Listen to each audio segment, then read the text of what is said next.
Non, attends. Non, non, c'est parce que ça a l'air chouette ce que tu lis. Tu crois que ça serait bien pour moi, ça? Je sais pas, tu cherches quoi? Oh bah, un truc sympa, quoi. Tu vois, un truc qui touche, un truc qui remue, quoi. Enfin, tu vois ce que je veux dire. Pas vraiment, non. Ah, comment dire? Tu vois, je sais pas, un truc fort, quoi. Un truc profond. Je pensais peut-être à du Spinoza, ou un truc dans le même genre, enfin, tu vois. C'est bien Spinoza? Ça dépend. Ouais, non, mais ça dépend de quoi? Ça dépend de ce que tu cherches. Oui, oui, non, d'accord, mais bon, allez, toi qui as beaucoup lu, hein, quel livre tu me conseillerais pour aller mieux? Je sais pas moi, Freud, Jung, Kant, Marc Lévy, enfin, je sais pas moi. Mais toi qui es acteur, dis, est-ce que tu pourrais me conseiller pour mon prochain film préféré? Hein? Mais non! Comment veux-tu que je réponde à cette question? Un truc personnel, ça. Eh ben voilà, t'as ta réponse. Là, là, je crois que je viens de prendre une claque, là. On dirait oui. Bon, ceci dit, la question a du sens. Comment bien choisir son livre de développement personnel?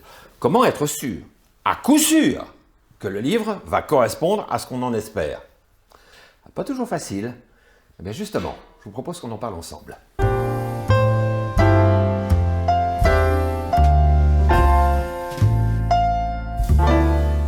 Bonjour à toutes et bonjour à tous. Bienvenue dans ma bibliothèque humaniste où je partage avec vous des livres que j'ai trouvés intéressants sur le développement personnel. Mais justement, avant de parler de livres, je crois qu'il y a une question vraiment utile à se poser, c'est comment bien choisir ces livres de développement personnel? Parce qu'il faut quand même bien l'avouer, ça ne relève pas forcément de la plus grande évidence. Comment choisir? Que choisir? Puis sur base de quels critères? Vu le nombre de livres qui sont disponibles sur le marché sur les thèmes de développement personnel, il faut quand même bien l'avouer que parfois il y a de quoi s'arracher les cheveux. Hein? Oui, et en plus, moi je sais de quoi je parle. Hein. Ok, c'est compliqué. Mais du coup, on peut comprendre qu'on cherche de l'aide si c'est compliqué. Ah! Non, mais c'est indéniable, c'est vraiment indéniable. On peut tout à fait comprendre les raisons qui poussent quelqu'un à demander conseil. Mais dans notre cas, ça voudrait dire quoi? Ça voudrait dire qu'il y a une liste avec des livres bien précis, et quoi? À lire dans un certain ordre? Ça n'a pas de sens. Parce que ça voudrait dire quoi? Ça voudrait dire que nous avons tous un parcours de développement qui serait identique, dans le même ordre. Non, clairement, ça ne tient pas la route. Cette liste n'existe pas. Enfin, quoi, si, en fait, si, elle existe, mais à un seul exemplaire.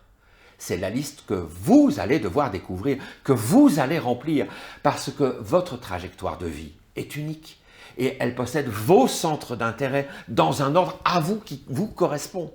Autrement dit, votre parcours de lecture sera identique à votre parcours de vie. Unique.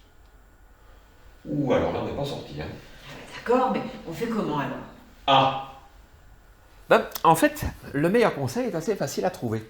Parce que le meilleur conseil viendra toujours de vous. Oui, personne d'autre que vous ne peut ressentir ce que vous ressentez. C'est votre vie. Donc, quelle est la règle pour choisir son livre?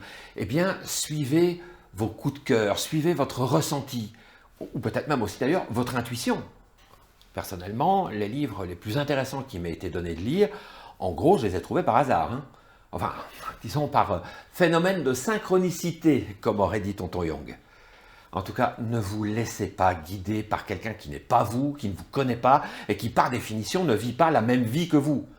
Ou pire encore, de vous laisser guider par des arguments marketing, du genre « ça s'est bien vendu ». Oui, bon, ok, d'accord, très bien, je suis très content pour eux, mais ce n'est pas parce que ça s'est bien vendu que ça va vous correspondre. Ça n'a strictement rien à voir. Donc, quelle est la règle qu'il faut suivre? Eh bien, elle est simple. Elle a été énoncée par Don Juan dans l'œuvre de Carlos Castaneda. Et Don Juan disait ceci: « Suivez toujours le chemin qui a du cœur pour vous. » Je suis d'accord, mais ce n'est pas toujours facile.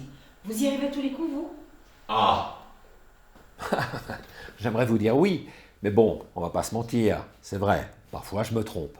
Mais ceci dit, je reste fondamentalement convaincu que se tromper, c'est aussi du positif.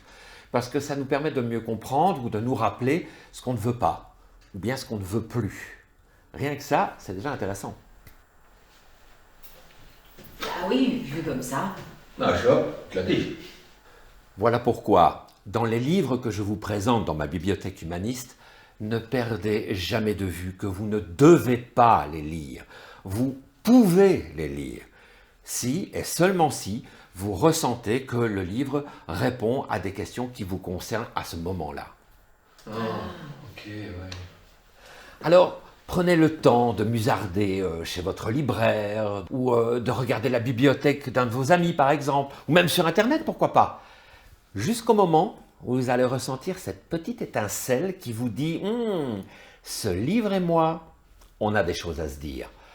Parce que le titre vous parle, ou parce que le résumé vous interpelle, enfin peu importe. Mais maintenant, un petit conseil. Quand vous aurez terminé ce livre, ne plongez pas directement dans le suivant. Quoi? Ah non, non, surtout pas. Prenez d'abord le temps de mettre en application ce que vous venez d'apprendre. Parce que seule l'action est le chemin qui mène à un changement véritable. Parce que si vous ne faites que lire, bien, vous ne vivez jamais l'expérience du changement. Et dans ce cas-là, vous restez dans une catégorie de personnes que j'appelle les touristes du bien-être. Parce que vous regardez, oui, mais vous ne vivez jamais rien. Autrement dit, le plus dur n'est pas de trouver le bon livre. Le plus dur, c'est de nous faire confiance. Donc, et encore une fois, la solution, c'est vous. Où tu vas? Me faire confiance. Attends, je suis avec toi.